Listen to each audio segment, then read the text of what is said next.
Bom dia, boa tarde, boa noite. Seja lá o horário em que você está me ouvindo, seja bem-vindo a mais um Pod Terapia em Gotas. O meu nome é Akin, eu sou psicólogo clínico e estarei aqui com vocês nos próximos minutos conversando um pouco a respeito de como criar competência. Os últimos podcasts deste mês foram a respeito do medo de falhar e eu gostaria de encerrar essa série com esta ideia sobre como criar competência. E por que deste tema? Porque uma das questões importantes para trabalharmos o medo de falhar é criarmos competência. Então, quando temos competência, podemos nos alicerçar emocionalmente em cima disso e isso nos ajuda a vencer, então, o medo de falhar, né? Se eu tenho competência, muito provavelmente eu não vou falhar, ou vai ser mais difícil eu falhar. Então, a criação de competências é muito importante. Então, nós vamos tentar entender um pouco melhor o que é competência, quais são os desafios para isso que nós enfrentamos, tanto no nível prático quanto emocional, e, por fim, como ressignificar o fracasso, que também é algo extremamente importante, não só para vencer o medo de falhar, como também para conseguir aprender novas competências. Então, a competência, quando nós falamos em competência hoje em dia, em geral as pessoas focam em questões profissionais, né? Então, a pessoa competente, a gente logo pensa em alguém desempenhando um trabalho, em alguém fazendo algo numa empresa, né? Porém, a competência, ela ocorre nas mais diferentes áreas da vida. Ou seja, nós temos competências físicas, né, como, por exemplo, um jogador de futebol ou uma pessoa que pratica yoga. E aqui a gente já estou falando de um outro tipo de questão, né? Então, por exemplo, jogador de futebol é uma pessoa que sabe dominar a bola, sabe chutar, sabe fintar, né? Sabe driblar, sabe se posicionar em campo. Já uma pessoa que trabalha com yoga é uma pessoa que tem um conhecimento do seu corpo de uma forma diferente. Então ela tem, por exemplo, conhecimento sobre respiração, ela consegue perceber quais são os músculos que ela está usando para ficar em pé, sentada, para fazer os asanas, que são as posições que as pessoas fazem quando praticam yoga, né? Então aqui nós temos dois tipos de conhecimentos bem distintos, né? Um lida, por exemplo, com o pique do músculo, com correr, com força, de corrida, né? O outro, na yoga, a gente já está lidando com a percepção de um corpo mais estático, que exige um outro tipo de inteligência. Então, aqui a gente já tem competências diferentes só no aspecto físico, né? Outro aspecto é o aspecto social. Então, por exemplo, nós temos pessoas que são muito boas em dar palestras, são boas oradoras. Já tem pessoas que não são oradoras tão boas assim, porém são pessoas extremamente sociáveis. Sabe aquela pessoa que chega e anima a festa, ou aquela pessoa que consegue fazer muitos amigos, né? Então essa pessoa tem um nível de competência social. Ou a pessoa que, por exemplo, é sedutora, então ela sabe seduzir, ela sabe flertar, são tipos diferentes de competência social, né? Também vamos ter as competências cognitivas.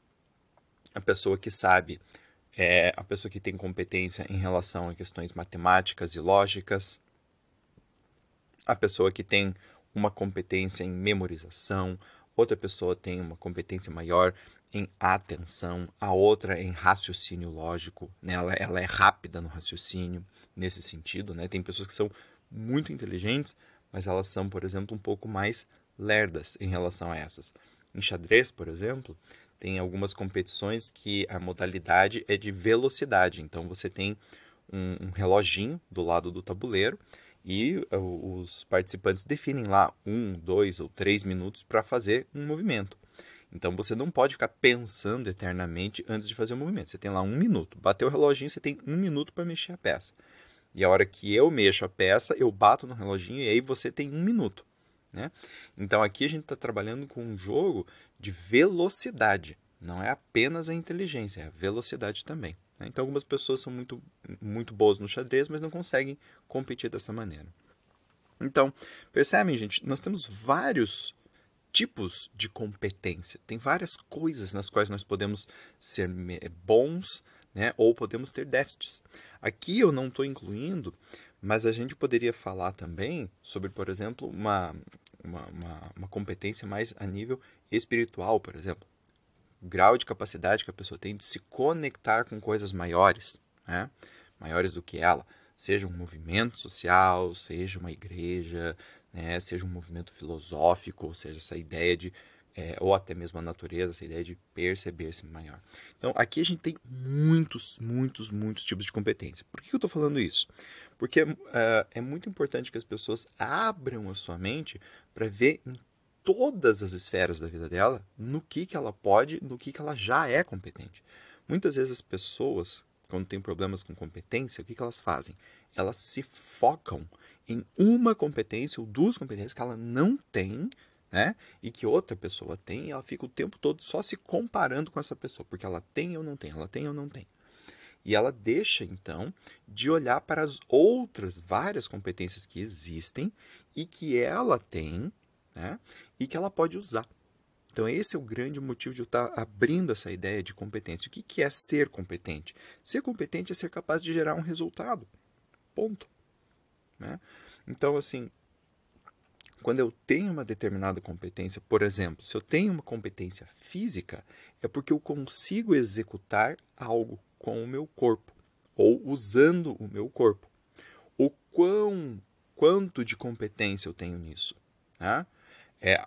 O grau de competência, muitas vezes, ele também está conectado com a necessidade. Então, por exemplo, se eu vou na academia, pegar o físico aqui, por exemplo, se eu vou na academia e o meu objetivo não é ganho de massa muscular, então eu estou erguendo lá, fazendo um supino, e estou erguendo lá supino com 20 quilos de cada lado, né? Mas, por exemplo, para mim isso pode estar muito bom. Eu estou erguendo 20, 25 e eu não quero aumentar muito a minha massa muscular. Eu quero fazer um trabalho de manutenção da minha massa muscular. Eu não quero que ela diminua. Tá ótimo isso para mim. Agora, se eu sou um competidor, eu tenho que ter mais competência em levantar peso. Eu tenho que levantar 30, 40, 50, 60, 100 quilos de cada lado. Né? Então, aqui eu preciso de um grau maior de competência. Ou um grau menor. Isso também é importante. Porque muitas vezes as pessoas se comparam com pessoas altamente competentes. Então, eles pegam, por exemplo, no campo social, um amigo, uma amiga que é extremamente sedutor. Aquela pessoa que todo mundo na festa olha para ela e fala assim, ó, eu não sou assim, portanto, eu nunca vou ter ninguém. E, às vezes, é de se perguntar, será que para você ter amigos, será que para você, por exemplo, conseguir flertar com alguém, você tem que ser a alma da festa? Né? Somente as pessoas que são alma da festa conseguem flertar e ter amigos? Né? E não é bem assim. Então, o grau de competência que ela é necessária é muito importante de nós percebermos por causa dessa questão do resultado. Então, às vezes as pessoas dizem, eu não sou competente. Por que você não é competente? Eu não sou competente porque eu não sou igual àquela pessoa. E aí vem a questão, você tem que ser igual? Você precisa ser igual? Ou a pessoa diz, eu não sou inteligente. Por quê? Porque eu não sou que nem aquele professor PhD lá de Harvard que eu gosto. Mas você tem que ser igual a ele para desempenhar um bom trabalho e poder viver a tua vida e ganhar dinheiro? Né? Porque se todo mundo tivesse que ser um super, hiper, ultra, mega PhD de Harvard para ganhar dinheiro, né, o mundo inteiro estaria quebrado. Porque não é todo mundo que é um super, hiper, mega PhD de Harvard. Né? Então, essa questão é muito importante em relação à competência, para a gente não criar essas confusões e para a gente poder avaliar o que a gente já tem de competência em uma forma mais realista. Tá? Muito bem. Para termos competência, também temos que ter conhecimento. Então, a busca por conhecimento ela é muito importante. E aí vem a questão da motivação. O que me motiva a buscar o conhecimento? Muitas pessoas se motivam pelo medo do fracasso, que é o tema aqui das nossas séries, né, deste mês, das nossas últimas 4 séries. Então, medo, qual é o problema com o medo? O medo motiva? Gente, o medo motiva. Eu tenho muitos clientes que são motivados por medo. É o que a gente chama de motivação de afastamento, tá? A motivação de afastamento, ela funciona. Eu olho para um cenário negativo e falo, eu não quero chegar lá mais nem que a vaca tussa. E aí eu começo a me afastar, eu faço qualquer coisa que me afaste daquilo. É uma motivação poderosa. Muitas pessoas ganham muito dinheiro e vivem, ganham um status muito grande com isso. Qual é o grande problema desse tipo de motivação? O custo. Porque a motivação de afastamento, a pessoa está sempre olhando para aquele cenário negativo. Então, por exemplo, eu não quero mais ser pobre. Tá? Um exemplo que eu já vi várias vezes em consultório. Ouvi esse exemplo de pessoas ricas, tá? Pessoas que construíram uma fortuna, saíram do nada e construíram uma fortuna. E aí está lá a pessoa, nós, seus 40 anos, e ela tem dinheiro. Ela tem dinheiro, ela tem casa, ela tem 2 carros, ela tem a casa de praia, ela tem um monte de dinheiro guardado, o emprego dela ou a empresa dela está rendendo muito dinheiro, não tem perspectiva de quebrar ou nada assim, e a pessoa age como se estivesse há 20 anos atrás, começando a carreira sem nada e cheio de dívida. Né? Então, essa percepção da nossa motivação, e aqui eu estou dando o exemplo da motivação pelo medo, motivação de afastamento, ela é muito importante. Até porque, para muitas pessoas, esse tipo de motivação atrapalha a aquisição de competência. Ou seja, o medo de falhar é tão grande que a pessoa vai buscar a competência, mas ela entende esse processo de uma forma que rivaliza com ela. O que eu estou querendo dizer com isso? É como, por exemplo, assim, eu vou para uma aula de algo que eu não sei. Eu vou lá fazer uma aula de canto, por exemplo. Mas eu me coloco nessa aula de canto assim, eu não posso falhar. Então, tudo que a professora me fala, eu entendo como um desafio. Mas não é só um desafio para a minha aprendizagem. É um desafio à minha pessoa. Então, eu começo a me defender daquilo que eu estou tentando aprender. E aí a aprendizagem ela se torna mais truncada, ela se torna mais difícil, eu preciso de mais tempo e muito esforço para aprender. E isso pode prejudicar a competência. Né? Além do que, a hora que eu for mostrar isto, eu vou mostrar também com medo. E aí, nesses casos, o medo ele pode atrapalhar. Tá? E temos uma outra motivação, uma motivação por aproximação, ou seja, eu desejo buscar algo para mim. Tá? Eu quero pegar algo para mim. E nesse tipo de motivação é um pouco diferente, porque aqui a gente tem emoções como curiosidade, interesse, exploração, né? O desejo de ganhar algo. E isso faz muita diferença. Todas essas questões que eu falei anteriormente, elas somem. Por exemplo, se eu estou motivado por ganho, né? Se eu estou motivado por aproximação, a hora que eu atinjo uma meta, eu me sinto satisfeito comigo mesmo. Eu relaxo, eu comemoro, eu celebro. E eu faço isso de verdade, tá, gente? Aqui também eu vou fazer uma ressalva, porque assim, tem muita gente hoje em dia que escuta, por exemplo, o que eu estou falando, e fala, a partir de agora eu vou me motivar por aproximação. E fica repetindo o que eu estou falando. E não é isso. A ideia é realmente o que eu sinto.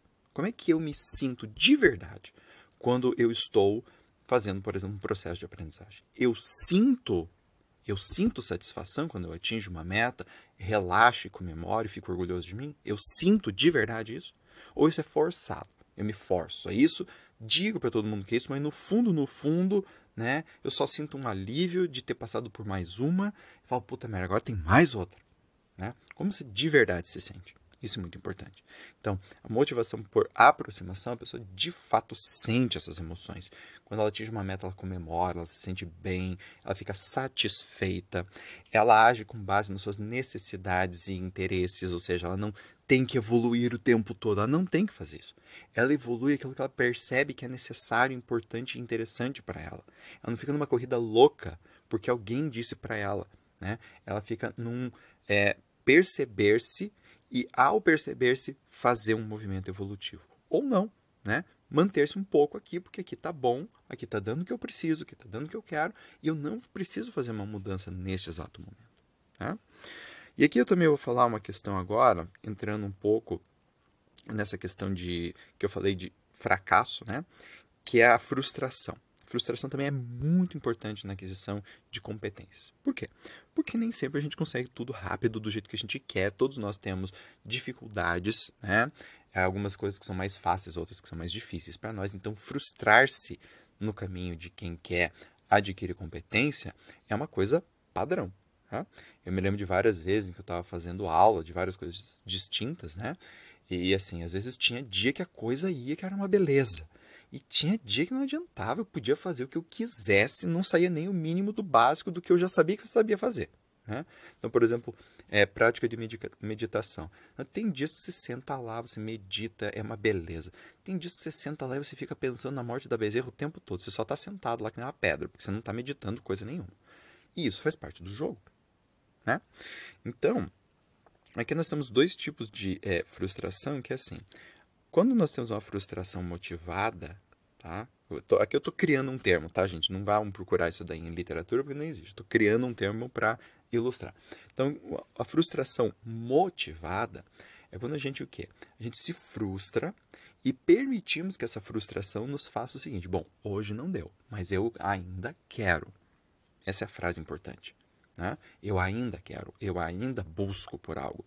Então, ok, hoje não deu, e eu aceito esta falha sem perder o meu objetivo de vista. Entende? Eu entendo a falha como uma parte do processo de atingir a minha meta e não como algo que me afasta da minha meta, que seria, por exemplo, uma frustração depressiva. Tá? Que eu estou dando o nome de novo, tá? Isso não é um termo que existe, tá, gente? Então, só para vocês entenderem. Então, o que seria uma frustração depressiva? Por que o termo depressivo? Porque uma das características da depressão, né, é a falta de esperança. Então, quando a gente se frustra desta maneira, a gente fala, não vai dar mesmo, não adianta eu continuar tentando, esse negócio aqui não serve para nada, e é melhor eu largar a mão desse bagulho. Tá? Então, diante da frustração, a pessoa termina a sua relação com o objetivo, ao invés de manter a relação. Tá? Então, a questão da frustração é importante por causa disso. Quando a gente tem esse tipo de frustração mais depressiva, ela pode estar ativando o que a gente chama de crenças nucleares. Tá? Então, eu sou um fracassado, eu sou inferior aos outros, eu não sou tão bom quanto eu deveria ser, eu sou burro.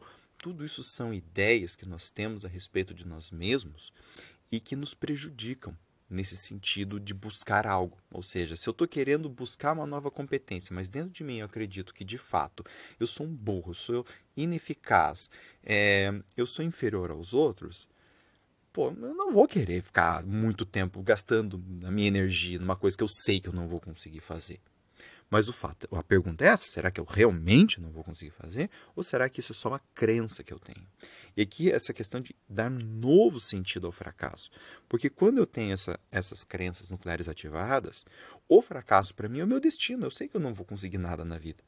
Né? Às vezes até eu tenho pais que me disseram isso. Né? Você não vai conseguir nada na vida. E a pessoa acredita nesta ideia. Tá? Que não é só uma ideia num sentido intelectual. Tá?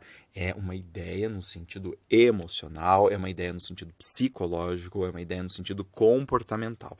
Então a pessoa sente, se comporta e pensa o mundo desta maneira. Tá? Então não é só uma ideiazinha para tocar na cabeça, entendem? É toda uma série de questões. Então, a partir do momento que fracassar significa eu não sou bom e é melhor eu abrir mão desse objetivo, né? Aqui a gente vai ter muito medo de fracasso. Agora, se fracassar significa parte do processo de obter o que eu quero, aí não. Aí eu posso fracassar, aí eu posso não dar certo, aí a coisa pode dar errado e eu continuo aqui. Eu continuo com a minha meta, eu não abro mão dela. Tá? Aqui eu gostaria de fazer também um ensejo que é assim.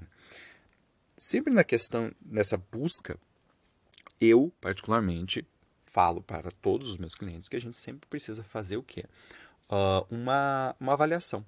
Né? Então, assim, a partir do momento que eu não estou conseguindo, se eu não estou conseguindo muito, é importante eu avaliar minha meta. É importante eu avaliar se isso é importante mesmo para mim ou não. É importante avaliar se o objetivo que eu tracei está adequado ou não. Se eu não tenho que, por exemplo, começar por um objetivo menor antes de chegar neste maior. Por quê, gente? Porque dependendo do objetivo que eu traço, muitas vezes a pessoa pode ter um objetivo muito bonito. Mas esse objetivo muito bonito pode ser muito difícil. Muito difícil. Vocês estão me entendendo? Então, assim, se às vezes a pessoa traça um objetivo que não é tão amplo, que é um pouco menor, mas que é mais atingível, a probabilidade dela de gerar a competência para atingir isso aumenta. E se ela atinge esta competência, ela pode atingir outras que mais tarde poderão levar ela a um objetivo maior. Você está entendendo? Então é que nem, por exemplo, assim, tu pega uma criança lá de primeira série, né?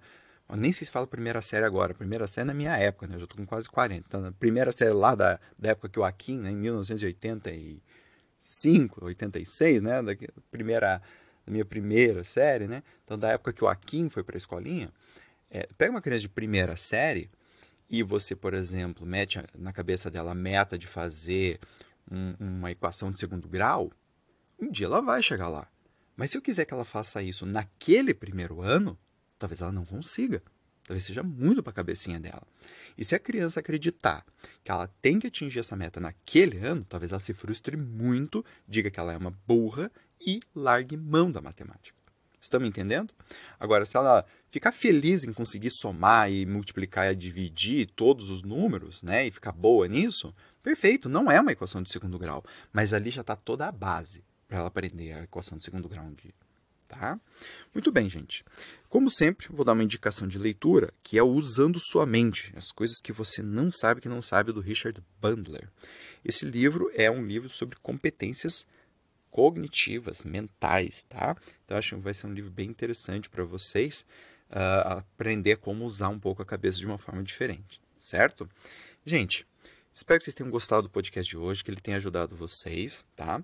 Espero comentários, dicas, sugestões, feedbacks, entre aspas, positivos e negativos, tá? E onde é que você pode fazer esses feedbacks para mim? Lá no meu site, você pode entrar no www.aquinneto.com.br.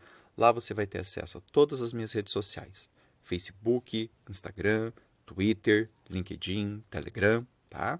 E vai poder também, se você quiser, me mandar um e-mail, ok? Lá você também vai ver todo o acesso aos podcasts, você vai ter acesso aos vídeos do YouTube, ao meu blog, pode conhecer meus livros e dentro, em breve, você também terá acesso a cursos online, certo? Então, gente, um abraço bem grande para vocês e até o próximo. Tchau, tchau!